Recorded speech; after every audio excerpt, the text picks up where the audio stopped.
What is up, everybody? How's it going? Welcome into Sactown Sports Kings recap. Chris Watkins here, joining you after disappointing, definitely disappointing. Sacramento Kings lost tonight in Los Angeles to the Clippers 119-99 after just losing to this team the other day. I believe it was late November. I think it was the 29th. 29th of November. They fell to the Clippers as well in Golden One Center. You kind of hope that the Kings would have a little bit of a different energy after falling to the Clippers as the Kings were on the second night of a back-to-back after that first matchup, after that emotional win against the Golden State Warriors. This is a little bit different of a situation. Both teams were coming off a game last night. Both teams on the second night of a back-to-back. Clippers got the home court advantage. But I heard Katie Christensen tonight, who shout out Katie and Mark, who it's always really tough to do that play-by-play and color commentating job in the middle of a blowout, especially if it's a 30-point blowout, really for the entirety of the second half. But I heard Katie mention tonight on the broadcast that this is it's tough because the Kings are on the second night of a back-to-back, and I don't think her intention was to try and make an excuse, but I just don't think that that's really something that should be that Kings fans should take any solace in. I just don't feel like that's a valid excuse because both teams were kind of coming off a similar situation. And again, the Kings, everybody plays back to backs. You get no exception. We should not just mark it down in the schedule right now, or in the standings, I should say. We shouldn't just mark every back-to-back as a loss because those games are difficult. You're going to have to face adversity through an 82-game season, and you're going to have to face some circumstances that aren't going to be favorable for you, and you're going to have to come out and compete a little bit better than the Kings did tonight, because to me, it's not even necessarily about the result. You can live with results. They come and go, and you can only impact so much, but it was the effort defensively, really, that was the problem for tonight. You again saw the Kings start to settle into becoming a jump shooting team. When things don't go well, they try and just shoot out of it. They really believe in the power of their shooters and think that at any point momentum can shift. But I think we've seen enough times from this team that it just hasn't really flipped. We haven't really seen any game that I can think of this year where the Kings weren't hitting threes, and then second half, all of a sudden they start hitting them. Tonight they shoot 27% from three, which is an improvement. I think through three quarters they were shooting something near 15%. Shoot 41% from the field. And the Clippers yet again have a fantastic night against the Kings. It's the second time when these two teams meet, the Clippers shoot above 50% from the field. I don't know how much of their three-point shooting dropped during that fourth quarter. They ended at 37, but it really felt like the Clippers were knocking down all of their perimeter jumpers when they needed to, and they didn't even have Paul George for a majority of that second half. Who ended up checking out. I can't remember what the exact injury was, but the Clipper team didn't even have Paul George for that second half, and it just didn't matter. The Kings could not defend the Clippers to save their lives. Kawhi Leonard had himself another incredible night against this Kings team. He had 31 tonight. He had 34 in the game previously against the Kings. He was 14 of 18 last time. He finished 11 of 14 tonight. Quick math, put that at 25 of 32 in two games against the Kings, which is just absurd. And that tells you really something that we've been talking about here on the live stream and a lot on the show as well. But this is another game, another example of why the Kings do need to make a move if they want to take this team to another level. And I'm not saying they have to go out and do it by this trade deadline or do it right now even.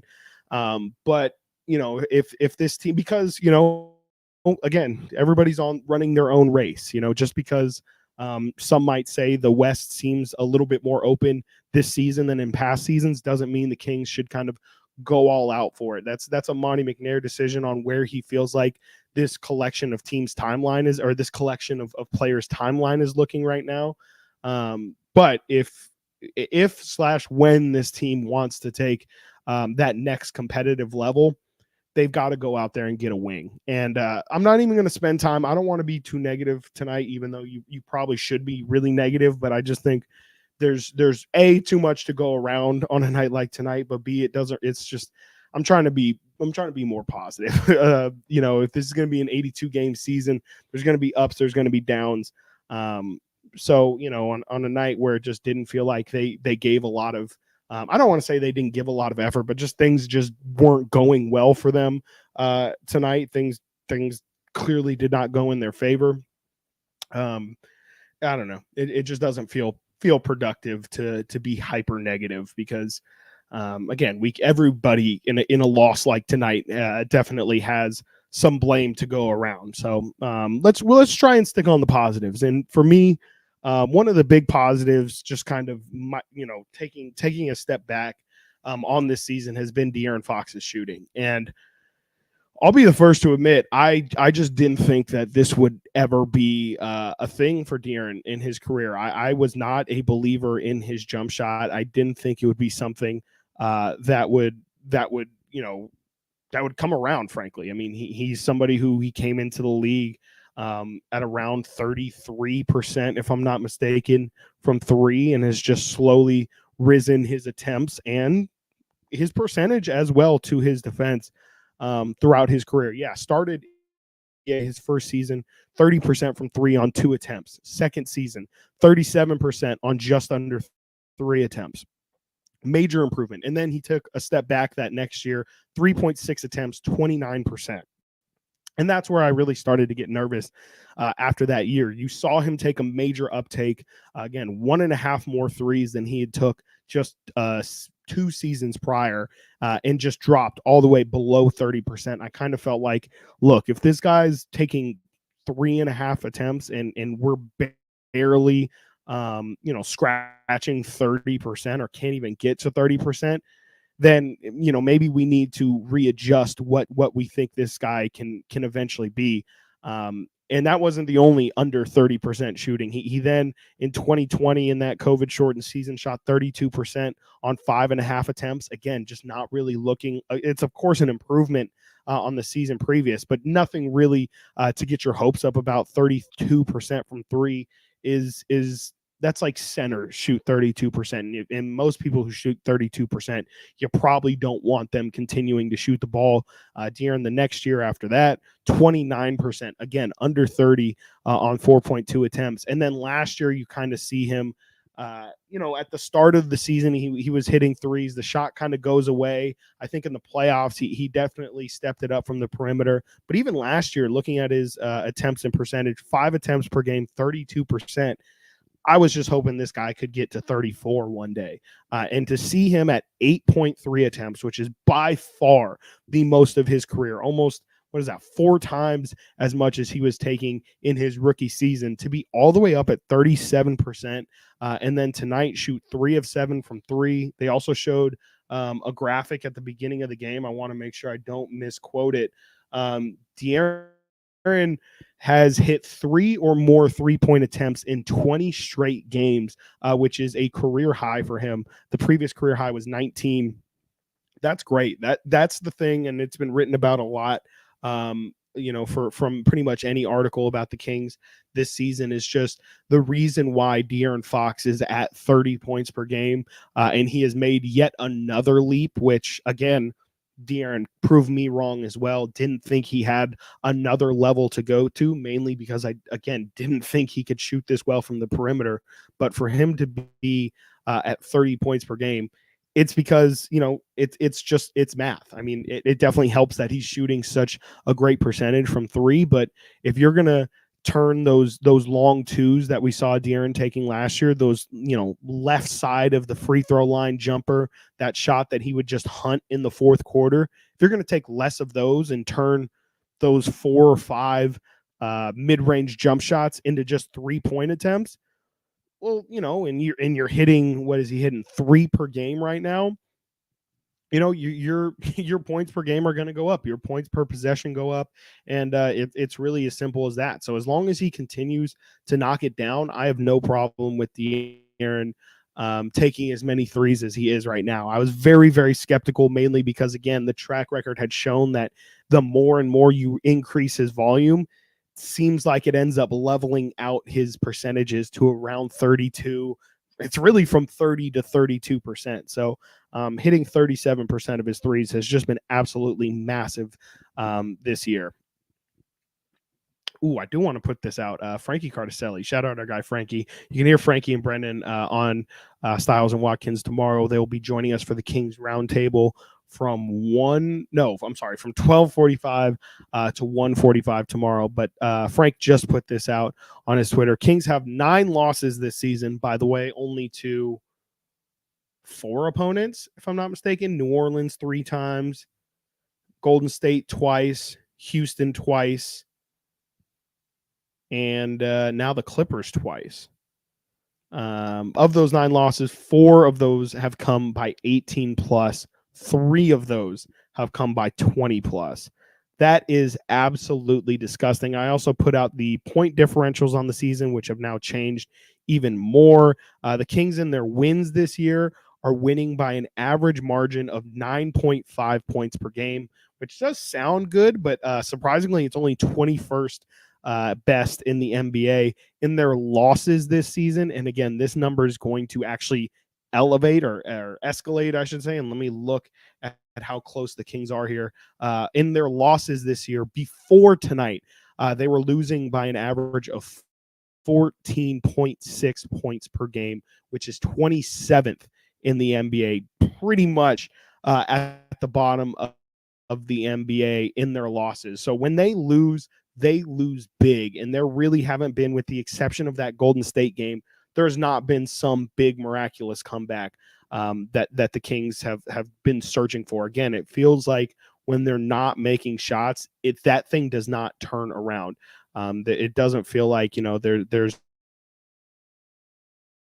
all of a sudden a spark of offense that turns the tide on these games. And it's definitely going to have to be something Mike Brown considers. They really pride themselves on shooting a ton of threes, win or loss. And I'm looking right now in the Kings losses, they take the third most amount of 3-point attempts in their losses. So that just means that win, lose, or draw, the Kings are going to shoot 43s per game. They do not divert from the plan when things aren't going well, and they're shooting 30% from 3 in their losses, which is pretty much a direct correlation to the result. And that is 27th as well in the NBA in terms of the percentage from 3 in your losses. So let me look real quick here. So yeah, the Kings were 27th in plus minus or in point differential in their losses. They're probably gonna move at least to 28 because the Spurs were just barely above them, 0.1 points per game higher in their losses. Lakers are 29th at minus 15.8. I don't know if the Kings only ended up losing by only ended up losing by 30 tonight. Or I'm sorry, was it 20? Quick math. Yeah, only lost by 20 tonight. So maybe that point differential won't go up that high as the Kings did kind of close it out in that fourth quarter. Shout out Sasha Vezenkov. But man, it just definitely head scratching. Not really head scratching, but just a very frustrating game. I mean, and it's got to be really frustrating for Mike Brown to, again, as I mentioned, the Kings still have only lost to the Pelicans, the Rockets, the Warriors, and now the Clippers twice this season. So it's got to be really frustrating to feel like you clearly know your team has incredible potential. I mean, yes, though the Kings have seem to have really big kryptonites, and I think a lot of that is just big, long wings who can definitely just make it really hard on the Kings' perimeter players, specifically their wings. But the Kings also just have so many wins against quality opponents. They have 2 wins against the Lakers, which that looks like a really good win. They have wins against the Thunder, who is the number 2 seed right now in the West, or 3 seed in the Western or 2 seed. They are the 2 seed in the Western Conference. Win over Cleveland. They have a win over the Mavericks. They have a win over the 1 seed in the West. Timberwolves. They have a win over the defending champion Nuggets. They now have a win over the Phoenix Suns, regardless of who played in that one. They have so many quality wins, but just seem to have really fatal flaws that they just can't get over. And that's where the ball gets pushed right into Monty McNair's court, and it is kind of on him. Clearly, Mike Brown is getting the most, I think, out of this collection of guys. I think, again, there's really big holes. I see tons of people in the chat talking about how Mike Brown does need to make adjustments. I don't think you're wrong. I definitely don't. I don't know if it's going to come in the starting lineup. I assume a lot of people are hoping that Coach Brown makes that Harrison Barnes for Trey Lyles or Sasha Vezenkov swap.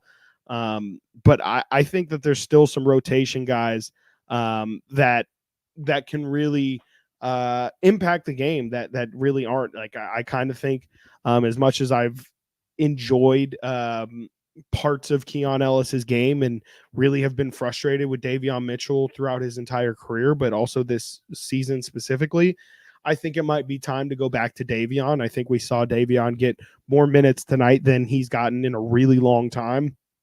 I think it might be time to kind of give Davion another run. We saw this team was able to succeed with Davion in their rotation last year. I don't think he's a killer to this team at all. I think you can clearly improve at that spot, but I don't think that necessarily Davion Mitchell's unplayable. We talked today on the show about him, maybe going to the G League. I don't think he's G League quality. I think that's below Davion. I do think he's a little bit better of a player than that, but I think more just in terms of getting his confidence up and feeling like he can come into games and impact it. I think, absolutely, Street Thumper. I think he's been underutilized, really. I really do. I think that there is something there that he can definitely use to impact games. And, we saw him, I talk a lot about, him and his shooting ability as well, but we've seen him be able to hit perimeter jumpers. And I think this year, there's been points where it's looked good. I think in the preseason, if I'm not mistaken, Davion, he obviously really worked on his shot over the offseason. There were points early in this year where his shot looked really good. It just wasn't really going in all of the time. I wouldn't be opposed to seeing if maybe you give Davion another shot and he kind of has a little bit of an extra boost of energy now with his benching. He's probably going to go out there and want to prove something, whether it be that he can still impact this team or show that he still has some value around the league. I definitely think Davion would come back into the rotation, and I do think that he would make a really positive impact. So I wouldn't be surprised if that's the easiest thing to do tonight. Y'all, I talked about it on the show today. I've been talking about it on these post games. I really think it's the JaVale McGee experiment. It has to end. It's just the variability of JaVale is just not worth the good moments that you get from him. Katie actually mentioned it on the broadcast. I can't slam Katie. I didn't really slam Katie, but I can't criticize something she said and not also give her props. I thought she really outlined what is so important and why it's so critical for JaVale to not have those mistakes. When you're coming off the bench and you're barely getting minutes anyway, you have to be, or at least try and be, do your best to be as efficient as you possibly can. And a lot of that is just not making mistakes. Sometimes it's not really that bad to come off the bench and just kind of, be a flat line sometimes. Yeah, you don't always have to go out there and light the world on fire, but sometimes it's nice to kind of just get some solid minutes out of a dude, put in a shift, get, 4 points and 6 rebounds and just be okay with it. And to me, that's what Alex Len is. I think a lot of times what he does isn't flashy. It's kind of sometimes goes completely unnoticed, but I think as long as you're not really having a lot of negative plays, to me, especially for the Kings backup center role where you're really only playing 10 to 15 minutes on a given night, just go out there and don't mess up. Don't make mistakes. And too many times, you do get some exciting lobs with JaVale. Maybe you'll get some blocks or something, but I think that a lot of times there's just a lot of frustrating moments that aren't really what you want from a backup center and a guy that you're just trying to get a little bit of minutes from.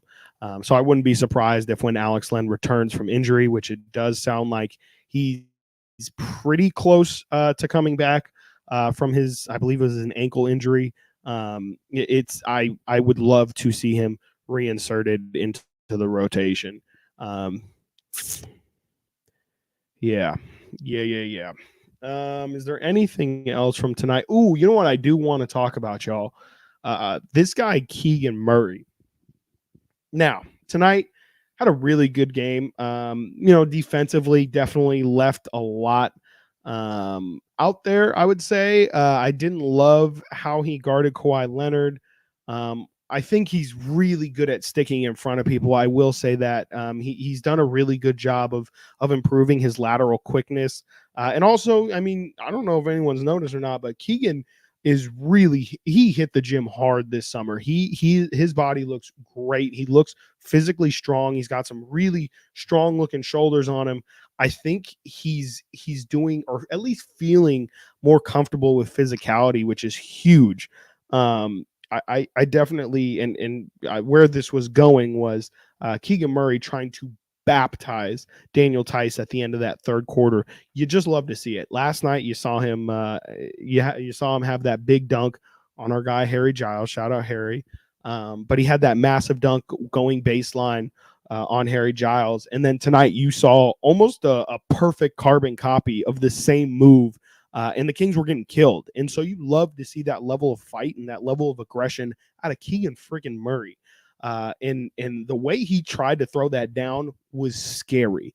That looked like Kawhi Leonard. I'm not one for the Keegan Murray Kawhi comparison, but in that moment in time, that seriously was a Kawhi Leonard move. The level of aggression that he attacked the rim with, we need to see that all the time from Keegan. And I just think it's going to happen the more and more comfortable he gets in the NBA, and the more and more he builds out his body, because I do think, and I can't believe it, but I do think physicality is going to be a big part of his game. I think that moving forward, that's the thing that Keegan's got to improve on the most, is just making guys feel him offensively and defensively. I think, when you're a shy, quiet guy like Keegan is, and he's been a shooter his entire life, you're not really asked to be very physical. Like that's, for whatever reason, I don't know what it is, but when you're a shooter, a lot of the time you're not really a physical presence, mainly because you're playing out on the perimeter, and guys who are a little bit more physical are going to be a little bit more paint centric and get into the rim. And I just don't think that's ever been a part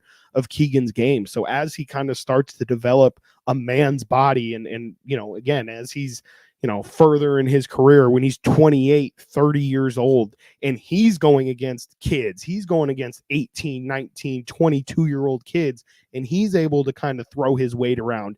I'm really excited to see what that Keegan Murray looks like, because I continue to see, and it feels like these last couple games, again, you're starting to see Keegan do some things that we haven't seen him do before. I saw him yesterday have a moment where traditionally I even was saying, like, I think Keegan got an offensive rebound, and I was like, okay, like let's kick it out, let's reset.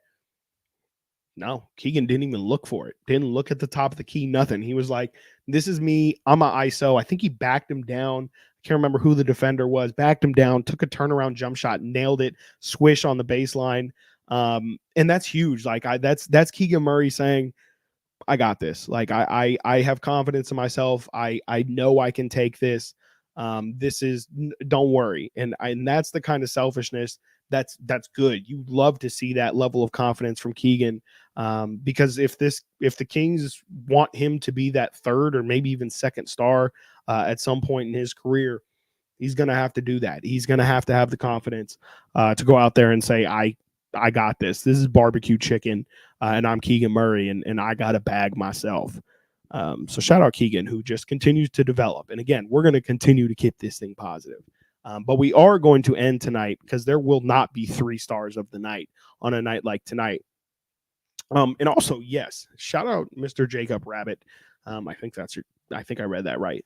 The Clippers played great tonight. I thought, especially in transition, their defense was incredible. The Kings, I will say, I don't understand why defensively, or I guess the Kings on offense should try and get James Harden into a lot more actions. I don't understand.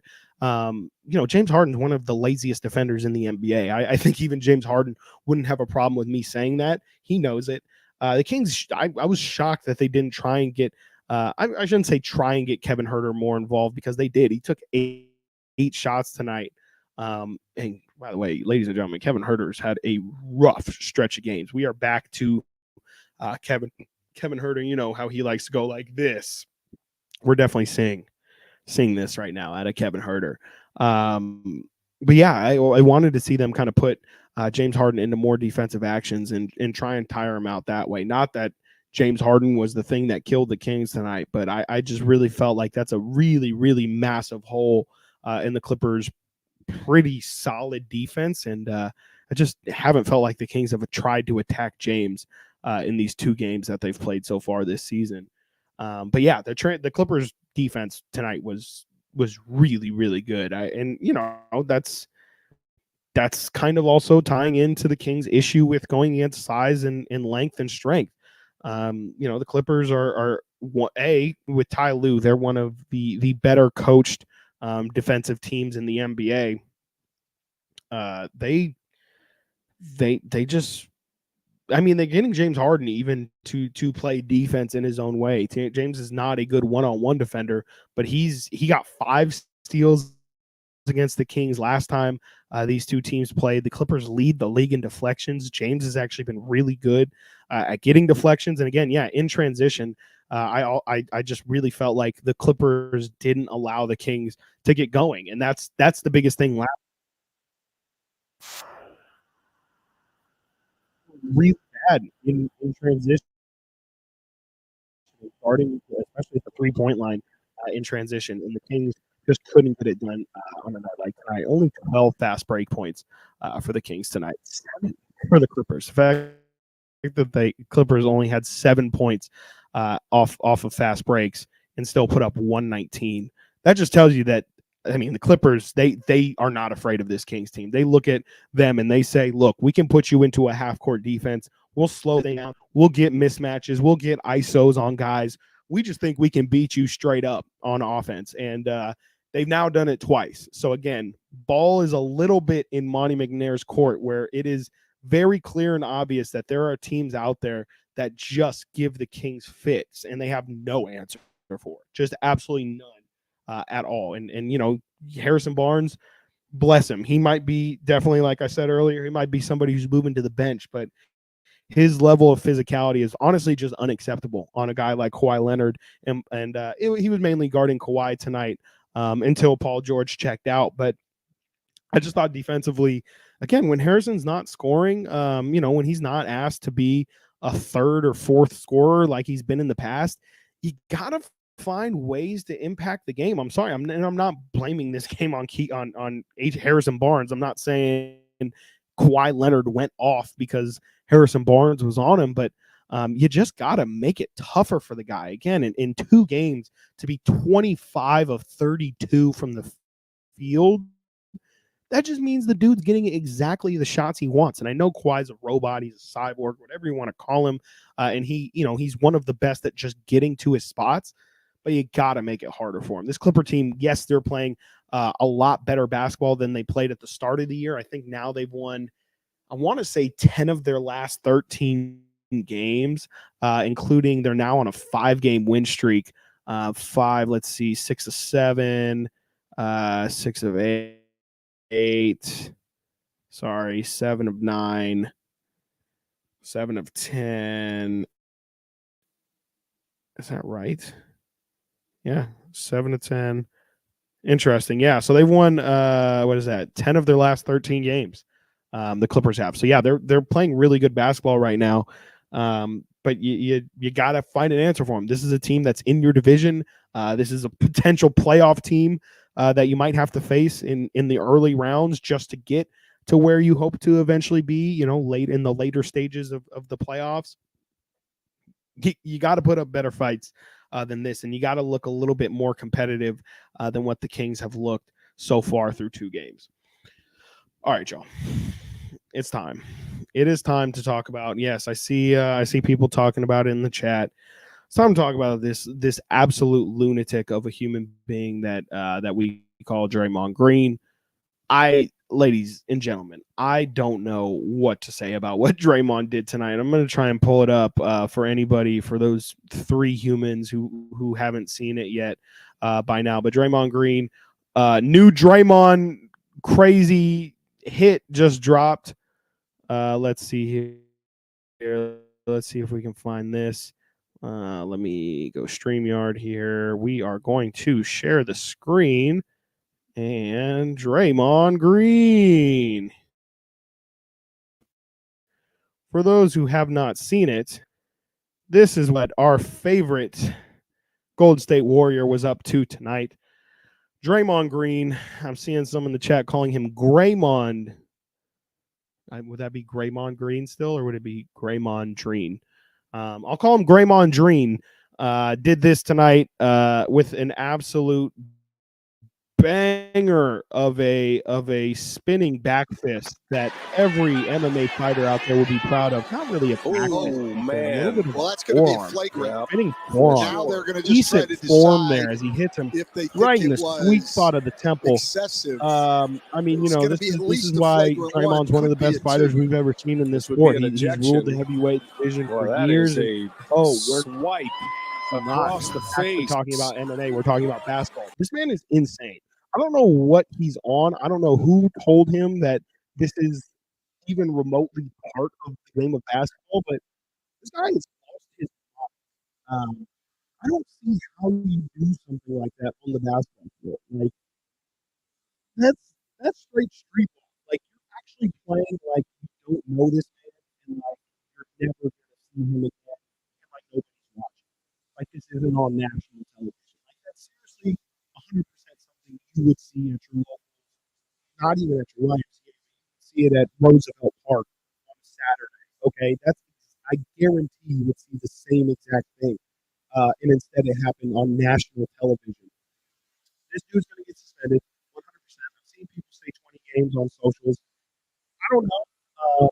It'll be interesting because the thing that I've been thinking about is the John Morant suspension, funny enough, because I'm sorry. Everyone, all the OGs know that my mic's my cord.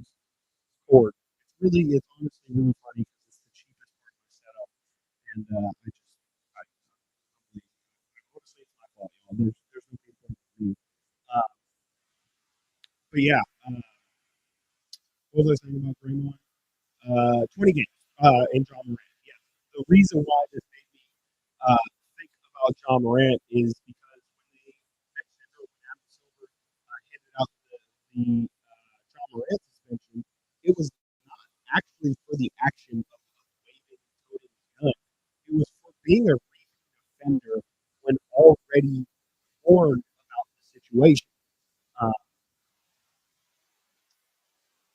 let's see.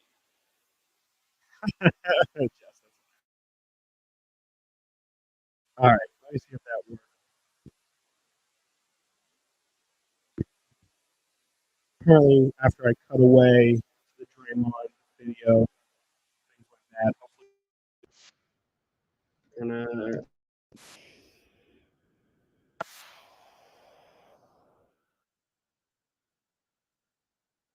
well add that to his rap sheet. But yeah, I mean, they said the John Morant thing was actually about the fact that he's a repeat offender, and the NBA had a conversation with him about this and didn't do anything.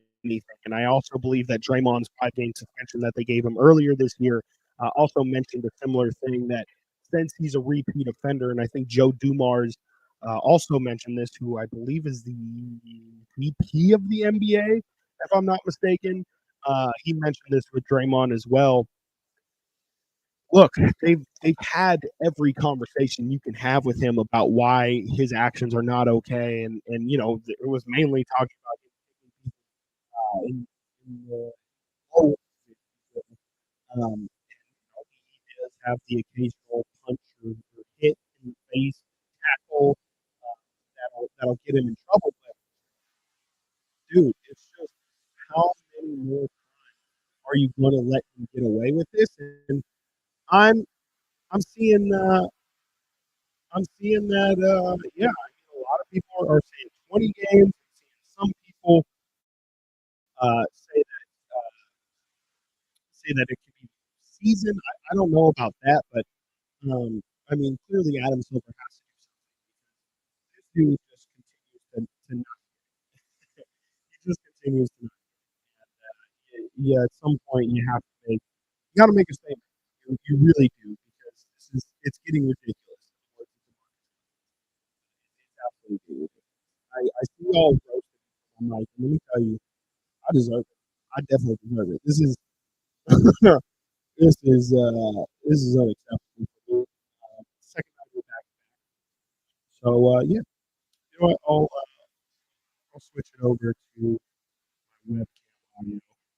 Webcam audio.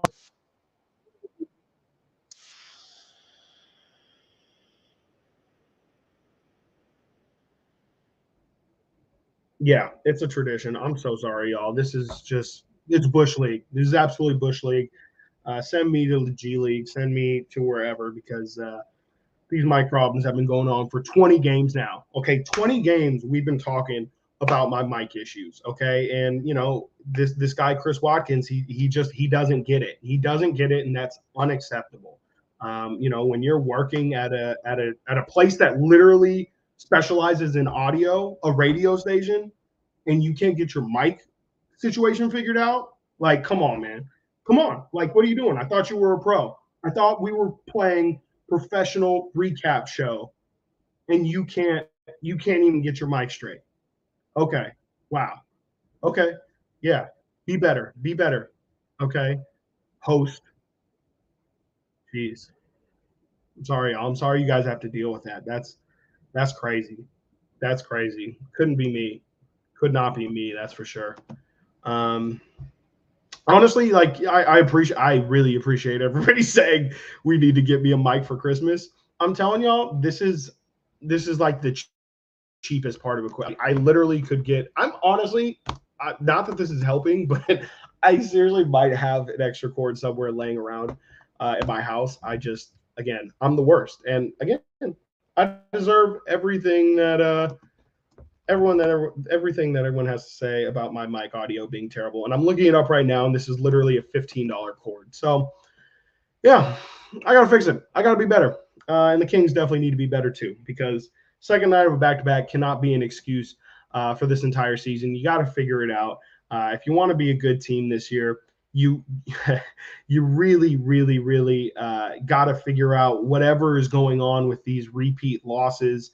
Clearly, there has to be some sort of common thread between these teams. If the Warriors weren't involved, I think it would have been clear and obvious again that wings are the problem. But when you throw in the two losses to the Warriors, maybe you can say it's majority mental, but with that team specifically. But it does seem like there has to be some sort of common thread when it comes to these Kings losses. And I guess you can just add the Clippers to the list of the teams that the Kings cannot beat. But that list is also at the same time there is another list, and that is the really quality teams in this league that the Kings have beaten. And again, can't get lost too much in the day-to-day of this. The Kings are still off to a great start this season, and that shouldn't be lost as well. Definitely need to keep perspective just a little bit especially when it comes to this Kings team. We're still less than 2 years removed from this team being an absolute joke of a franchise. So it's okay. It's okay that they haven't quite figured out how to be a dominant NBA team, but that's coming. I think you've got to take some lumps first before you eventually get to the other side, and you you got to find your holes first, before you can just fill them. Because, if you're just going to add talent and, bring good guy or people that you think will fit, you can really mess that up. Now is the time, honestly, to mess up. Early in the season, 20 games in, they still have a good amount of wins. They're 4 games above, or are they 3 games now above 500? So you got your head above water a little bit. Now is the time to make mistakes, as long as they're not dire mistakes. And then you can adjust. You can always adjust in the middle of the season. You can adjust in the off season as well. But man, yeah, it's becoming increasingly frustrating to see the Kings lose to teams back-to-back times.